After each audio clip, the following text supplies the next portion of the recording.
नमस्कार दोस्तों, स्वागत है एक बार फिर से आपका हमारे चैनल में। अभी पिछला जो लेक्चर था वो आपका नाबार्ड का फर्स्ट लेक्चर था और उसमें मैंने ढेर सारी चीज़ें आपको बताई थी। लेकिन अगर आप डिटेल में जाना चाहते हो तो इस वीडियो को भी आपको कंप्लीट करना पड़ेगा, ठीक है। उसके साथ में फर्स्ट वीडियो अगर आपने देखा या नहीं देखा तो जाकर के देख लीजिए, ये आपका सेकंड वीडियो नाबार्ड का है। इसमें हम डिस्कस करेंगे गवर्नेंस का, फाइनेंस कंट्रीब्यूशन का और माइक्रो फाइनेंसिंग की बात करेंगे, कुछ एसोसिएट की बात करेंगे, फंड कैसे मिलता है, समय समय पे नाबार्ड के द्वारा कौन सी स्कीम चलाई गई, इन सारी चीज़ों का डिस्कशन करेंगे। तो शुरू करते हैं आज का वीडियो। तो नाबार्ड और आरबीआई के बारे में जानते हैं, इनका क्या संबंध है या फिर कैसे आरबीआई ने सपोर्ट करके, या फिर आरबीआई का क्या मकसद था नाबार्ड को बनाने के पीछे। तो समझिए, आरबीआई जो कि आपका सेंट्रल बैंक है, इसके पास right to regulate the banking institution होता है। ये बैंकिंग इंस्टीट्यूशन को रेगुलेट करने का अथॉरिटी रखती है, राइट रखती है। इसी के अंतर्गत जो नाबार्ड है वो भी आपका इसके अंतर्गत ही आती है, उसको राइट प्रोवाइड है। So defined under the banking regulation act 1949। आप जानते हो कि एक कमेटी बनाई गई थी 1979 में, और इसके अंतर्गत ही 1981 में एक एक्ट के द्वारा, नाबार्ड एक्ट के द्वारा 1982 से नाबार्ड को बनाया गया। तो इसके पीछे जो आपका बैंकिंग रेगुलेशन एक्ट 1949 काम कर रहा था।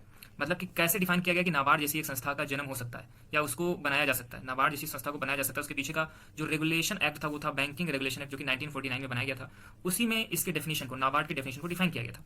अब समझते हैं, RBI provide 3 board of directors members. अब समझिएगा ध्यान से कि कोई भी संस्था जो चलती है उसमें बोर्ड ऑफ डायरेक्टर्स होते हैं। तो इसमें जो 3 बोर्ड ऑफ डायरेक्टर के मेंबर होते हैं वो आरबीआई खुद देती है, कहती है कि भैया 3 हमारी तरफ ले लो, बाकी अपना देख लो, जो जो आना चाहे वो आ सकता है। तो इसने 3 डायरेक्टर प्रोवाइड कराए, ठीक है। और उसमें से जो 3 आपके डायरेक्टर्स हैं, सो वो अलग अलग सेक्टर के होते हैं, एक्सपर्ट होते हैं, ठीक है। और इनको आरबीआई की अथॉरिटी होती है, उनको आपको रखती है। सो नाबार्ड प्रोवाइड रिकमेंडेशन, ठीक है। अब एक बात समझिएगा कि नाबार्ड जो है वो आपका आरबीआई को कुछ रिकमेंडेशन भेजती है, अपनी तरफ से बात करती है कि बैंकिंग सेक्टर में, क्योंकि ये जो नाबार्ड है वो क्या करती है, वो रूरल डेवलपमेंट के क्षेत्र में जो बैंकिंग फाइनेंस है उसको सपोर्ट करती है। इसका शहरी क्षेत्र से फिलहाल कोई मतलब नहीं है। तो लेकिन बैंक तो है, आरबीआई जो है वो आपका बैंकों की बैंक है, ठीक है, बैंकर्स ऑफ बैंक है। तो ये क्या करती है, नाबार्ड कभी कभी समय समय पर रिकमेंड करती है, जैसे कि आपका कोई कोऑपरेटिव बैंक है तो उसके लाइसेंसिंग से संबंधित कोई भी चीज़, या फिर कोई कोऑपरेटिव बैंक नई ब्रांच खोलना चाहती है, तो अगर उसके पीछे का कोई उसको लाइसेंसिंग की जरूरत पड़ती है या फिर कोई हेल्प की जरूरत पड़ती है, तो नाबार्ड जो है वो आपका रिकमेंड करती है किसको, आरबीआई को, कि यार आप इसको देख लो, ये मामला है, कोऑपरेटिव बैंक चाहती है लाइसेंसिंग और वो नई ब्रांच खोलना चाहती है, तो कितनी लिमिट हो सकती है, क्या इसको देना चाहिए लाइसेंसिंग कि नहीं देना चाहिए, ये सारी बातें कौन करता है, ये सारी बातें आपका नाबार्ड जो है आरबीआई को रिकमेंड करता है। अब बात करते हैं जो आपका गवर्नेंस है वो कैसी होती है। इसमें बोर्ड ऑफ डायरेक्टर्स होते हैं, ठीक है। ज़्यादा डिटेल में जानना, बस इतना जानिए कि appointed by the government of India. जो बोर्ड ऑफ डायरेक्टर्स होते हैं गवर्नमेंट ऑफ इंडिया के द्वारा अपॉइंट होते हैं। इसमें आप ये भी जानते हो कि गवर्नमेंट ऑफ इंडिया का शेयर कम से कम 51% होना चाहिए, और है भी, ठीक है। अब बात करते हैं कि इसमें एक चेयरपर्सन होता है। इसमें 3 डायरेक्टर जो होते हैं वो आरबीआई इनको अपॉइंट करता है। मैंने कहा था कि ये तीनों एक्सपर्ट होते हैं अलग अलग एरिया के। जैसे कुछ एक जो होता है वो आपका रूरल इकोनॉमिक्स का एक एक्सपर्ट हो सकता है, दूसरा आपका रूरल डेवलपमेंट का एक्सपर्ट हो सकता है, तीसरा cottage and small industry MSME का एक्सपर्ट हो सकता है। इसी तरह से आउट ऑफ आरबीआई भी 3 डायरेक्टर होते हैं, ठीक है। इसको सेंट्रल गवर्नमेंट ऑफ इंडिया जो है वो उनको रिकमेंड करती है। 4 जो डायरेक्टर्स होते हैं वो आपका स्टेट से आते हैं, स्टेट ऑफिशियल्स होते हैं, अलग अलग स्टेट से। फिलहाल इनको रिकमेंड जो होता है वो रिकमेंडेशन जो है वो आपका खुद नाबार्ड और आरबीआई मिलकर करते हैं, लेकिन स्टेट से जरूर आते हैं, अलग अलग स्टेट से 4 डायरेक्टर्स को बुलाया जाता है। इसमें एक मैनेजिंग डायरेक्टर होता है, ठीक है। अब मैनेजिंग डायरेक्टर का काम क्या होता है वो तो आप जानते ही हो। अब फाइनेंशियल जो कंट्रीब्यूशन है उसकी बात करते हैं। तो ये क्या करता है, रीफाइनेंस करता है, शॉर्ट टर्म लोन देता है। मैंने रीफाइनेंस का मतलब बताया था, शॉर्ट टर्म लोन, इतना ही कभी कोई प्रश्न पूछ सकता है। दूसरा काम नाबार्ड क्या करता है कि लॉन्ग टर्म लोन प्रोवाइड करता है, मतलब अगर 18 महीने से लेकर के 5 साल तक का लोन है तो उसको लॉन्ग टर्म लोन बोलते हैं। लॉन्ग टर्म इरीगेशन फंड, जिसको हम LTIF कहते हैं, ये भी ये प्रोवाइड करता है, मतलब सिंचाई के लिए आपका जो फंड प्रोवाइड करता है वो होता है। अब आप ये समझिए कि 2016 से 17 के बीच में ये आंकड़े देना इसलिए जरूरी है जिससे कि आप इस संस्था के महत्व को समझ सकें, ठीक है। और कुछ फैक्ट लिखना जरूरी होता है, कभी कभी जब रिटेन एग्जाम कोई हो उसमें अगर आप लिख रहे हो तो उसमें कुछ संस्थाओं के आपके आंकड़े आपके पास होने चाहिए। सो रुपया 20,000 करोड़ ये आपका 2016-17 के फाइनेंशियल ईयर में 99 अलग अलग प्रोजेक्ट को खत्म करने के लिए नाबार्ड ने दिया था, समझिए ध्यान से। अगला है कि प्रधानमंत्री आवास योजना जो है वो आपका नाबार्ड ही फाइनेंस करती है, ठीक है। इसका बहुत बड़ा हाथ है इसमें फाइनेंस में। किसान क्रेडिट कार्ड जो स्कीम है आपका अगस्त 1998 में जो शुरू किया था वो आपका नाबार्ड ने शुरू किया था, इसकी रिकमेंडेशन पे इसकी शुरुआत की गई। आपका SHG जो है आपका, ठीक है। तो इसको मैंने पिछले लेक्चर में बताया था, इसका फुल फॉर्म आप कमेंट सेक्शन में बता दो, बड़ा बहुत सही चीज़ है, ठीक है। SHG का जो विकास हुआ उसमें काफ़ी कुछ आपका ग्रामीण क्षेत्रों में लोन लेने की प्रक्रिया में सहजता आई है। तो SHG को हमने क्या किया, बैंक से लिंक करने का प्रोग्राम जो था 1992 में शुरू किया गया, और इसके अंतर्गत 23 लाख से भी ज़्यादा SHG जो थी, जो ग्रुप्स थे आपके, उनको फायदा मिला। और 2017-18 में 23 लाख से ज़्यादा जो SHGs थी उनको फंड प्रोवाइड किया गया, क्रेडिट उन्होंने दिया, ठीक है। तो ये था इसमें फाइनेंशियल कंट्रीब्यूशन। अब थोड़ी सी बात करते हैं कुछ अन्य चीज़ों की जो कि इंपॉर्टेंट है आपका 2014 से लेकर के 2019-20 तक जो नई घटनाएं हो रही हैं उनके बारे में बात करते हैं। अभी हमने SHG की बात की, तो ये आपका हेल्पिंग ग्रुप होता है, ठीक है, सेल्फ हेल्पिंग ग्रुप होते हैं, मैं इसको बता ही देता हूँ। तो एक्चुअली क्या होता है कि इसमें इसी ढेर सारी हेल्पिंग ग्रुप्स बनाई जाती हैं, इनको डिजिटलाइज करने का काम किया गया, मतलब डिजिटल प्लेटफॉर्म में उतारने का काम किया गया। 15 अगस्त 2015 से इसकी शुरुआत की गई और इसको ई शक्ति योजना के नाम से जाना गया। किसके नाम से? ई शक्ति योजना क्या है, कब शुरुआत की गई, इसके पीछे की वजह क्या थी, आखिर है क्या? तो इस तरह के प्रश्न आपसे बन सकते हैं कि डिजिटल एसएचजी बनाने के लिए उनको, मतलब एसएचजी तो पहले से ही थी, उसके प्लेटफॉर्म को डिजिटल बनाने के लिए ई शक्ति योजना लॉन्च की गई 2015 में। ठीक है। सपोर्ट एग्रीकल्चरल इंस्टीट्यूशंस, नाबार्ड का काम है कि भैया एग्रीकल्चरल जो और भी इंस्टीट्यूशन है उसको सपोर्ट करना। ठीक है। अगर बात करें 2017 में, तो 2017 के एक्ट के अनुसार अगर बात करें तो आरबीआई का जो परसेंटेज बचा था, इक्विटी बची थी आरबीआई की, आपका नाबार्ड में केवल 0.4% रह गई थी। मतलब 99.6% जो शेयर है वो आज की डेट में गवर्नमेंट ऑफ इंडिया के पास है। बाद में जो आप अगर सर्च करोगे तो आपको पता चलेगा कि अब ये आंकड़ा और भी चेंज हो गया है। तो इसको आप फर्दर जाकर के सर्च करके इसको अपडेट कर सकते हो, क्योंकि देखिए पढ़ाना अलग चीज़ हो गया, लेकिन आपको खुद में थोड़ा सा फोकस जरूर करना पड़ेगा जिससे कि आप अपडेट रहो। अब यहाँ पे एक शब्द लिखा हुआ है माइक्रो फाइनेंसिंग, यहाँ पे मैंने आगे कुछ भी नहीं लिखा, बस शॉर्टकट में जरूर बताऊंगा। माइक्रो फाइनेंसिंग क्या होती है कि फाइनेंस के साथ में अगर आपको एडवाइजरी दी जाती है कि किसी भी चीज़ को आप शुरुआत करना चाहते हो, जैसे आपने क्या किया कि कोई डेयरी की शुरुआत करना चाहते हो, तो अगर आपको ट्रेनिंग की जरूरत है कि कैसे हम मार्केटिंग करें, कैसे जैसे कौन सा पशु आहार लेना चाहिए जिससे कि प्रोडक्टिविटी अच्छी हो, और उनको गायों को भी पशुधन होता है, ठीक है, गायों और भैंसों को भी सुरक्षित रखना चाहिए, तो उन सब चीज़ों के लिए एडवाइजरी, तो मतलब फाइनेंस के साथ साथ अगर एडवाइस भी दी जाती है तो उसको हम माइक्रो फाइनेंसिंग कहते हैं। ये आपका नया स्कीम है, ठीक है, और ये लेटेस्ट वर्जन है आपका फाइनेंसिंग का, ये नाबार्ड इसको संचालित करती है। अब नाबार्ड के कुछ आपका एसोसिएट होते हैं, कुछ आपका सब्सिडरी होती है। ठीक है। अब जो एसोसिएट है वो आपका एक संस्था है बर्ड, BIRD, मतलब bankers institute of rural development. मतलब कहने का मतलब हुआ कि ग्रामीण विकास के लिए एक बैंकों का इंस्टीट्यूशन है। ठीक है। और ये क्या करती है, आपको जब आप लोन लेते हो तो आपको ट्रेनिंग प्रोवाइड करती है। क्या करती है? ट्रेनिंग प्रोवाइड करती है कि आपको एक्चुअली कोई भी बिजनेस शुरू कैसे करना है। भैया आपने कर्ज लिया, चाहे एग्रीकल्चर की बात हो, चाहे आपका एग्रीकल्चर से अलाइड कोई भी चीज़ हो, तो कैसे ट्रेनिंग दी जाती है कि कैसे आप काम कर सकते हो। और इसका जो आपका हेडक्वार्टर वो आपका लखनऊ में है और 1983 में इसको शुरुआत की गई थी।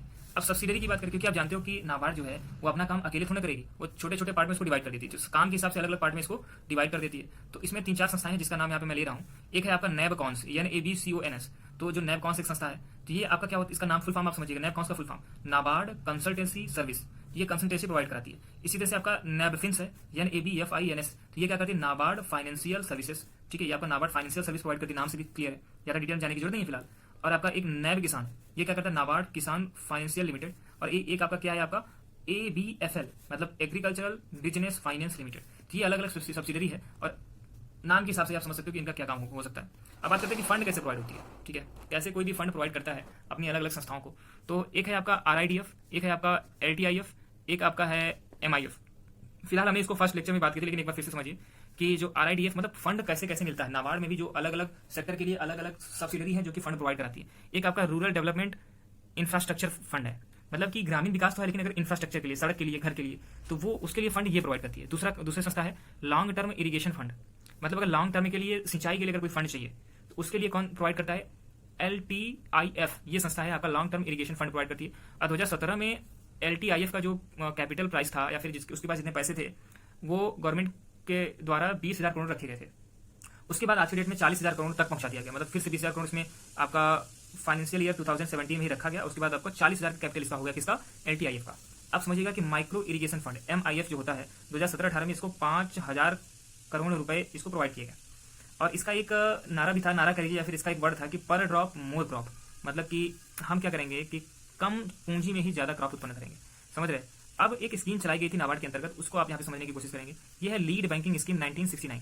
लीड बैंकिंग नाम से क्लियर है कि कोई एक बैंक है जो कि लीड करती होगी। इस तरह की कोई स्कीम क्या हो सकती है, तो ग्रामीण क्षेत्रों के विकास के लिए, फिलहाल यहाँ पे मैं बता दूं कि नॉन सक्सेसफुल आते हैं, मैंने लिख दिया करेक्टली।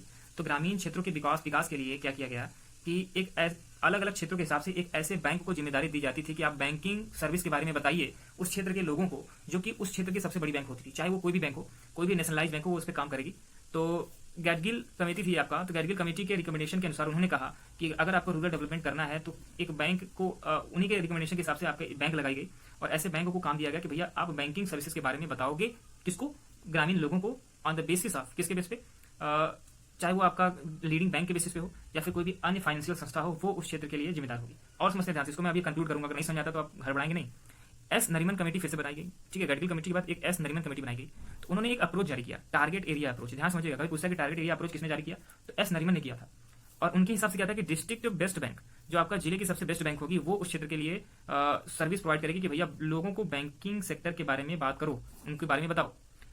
ठीक है, और वही बैंक, जैसे मान लीजिए मैं समझता हूँ कि एक क्षेत्र में जो है आपका SBI टॉप पे है, तो SBI उस क्षेत्र के जितने भी बैंक है, चाहे वो आपका PNB हो, चाहे वो बैंक ऑफ बड़ौदा हो, ढेर सारे बैंक, तो उन सारे बैंकों को एडवाइस करेगी कि भैया देखो आप इस क्षेत्र में लोगों को समझाओ, ठीक है, बैंकिंग के रेगुलेशन के बारे में बताओ, बैंकिंग के लाभ बताओ और चीजें बताओ।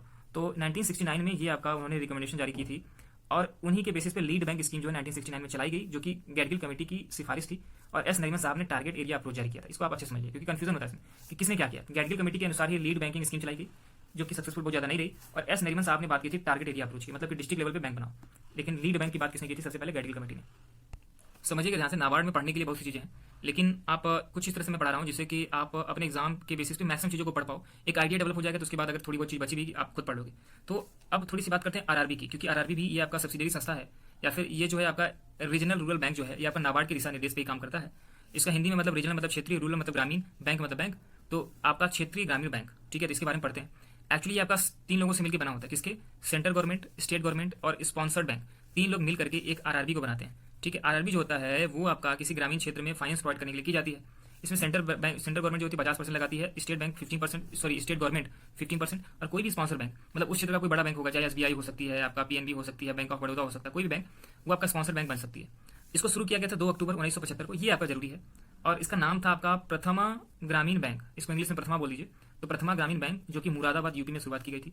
और इसमें जो आपका स्पॉन्सर्ड बैंक थी वो आपका थी सिंडिकेट बैंक। मैंने कहा ना कि कोई भी बैंक स्पॉन्सर कर सकती है, 35% स्पॉन्सर किया था, लेकिन ये ज्यादा सक्सेसफुल ये भी नहीं रही। ठीक है, पहले आपका लगभग 200 के करीब था, फिर बाद में 80 के करीब हुआ, अब तो 56 ही रह गया, लगभग 56 रह गया। अब इसको भी और कम करके 36 करने की बात की जा रही है। तो इस तरीके के कुछ आंकड़े हैं, आंकड़े आप और सुधार सकते हो और इसको मॉडिफाई कर सकते हो, और कम हो गए तो और देख सकते हो अच्छे से। लेकिन कहने की बात है कि सब्सिडरी बैंक, कोई सब्सिडरी बैंक इस पे क्यों इन्वेस्ट करना चाहेगी जब उसको कुछ प्रॉफिट हो? अगर प्रॉफिट नहीं होगा तो इसी वही वजह था, क्योंकि इसमें एनपीए, नॉन परफॉर्मिंग एसेट, कहने का मतलब है कि 2 लाख करोड़ रुपया फंसा हुआ इसमें। अलग अलग बैंक का, सेंट्रल गवर्नमेंट का, स्टेट बैंक का, लगभग 2 लाख करोड़ रुपया इस पर्टिकुलर आरआरबी स्कीम में फंसी हुई है। ठीक है, एनपीए की वजह से, नॉन परफॉर्मिंग एसेट की वजह से, कि लोग लोन वापस करते नहीं है। क्या रीजन हो सकता है इसके फेल होने के पीछे, क्या रीजन है वो तो ठीक है, लेकिन यहाँ पे आपको ये इन्फॉर्मेशन जानना जरूरी था। तो ये तो रहा आपका नाबार्ड, मैंने 2 वीडियोस में इसको पूरा कवर किया। तो फिलहाल अगर आपको लगता है कि नाबार्ड के बारे में थोड़ी और डिस्कशन करनी चाहिए तो आप कमेंट सेक्शन बता सकते हो, और अगर इतना सफिशिएंट है और इसी तरह के वीडियो आप और चाहते हो तो कमेंट सेक्शन में आप अपना वीडियो का नाम बता सकते हो कि विच वीडियो यू रिक्वायर्ड। ठीक है, मोस्ट, और इसी तरह के वीडियोस को देखने के लिए हमारे चैनल को आप सब्सक्राइब कर सकते हो। धन्यवाद।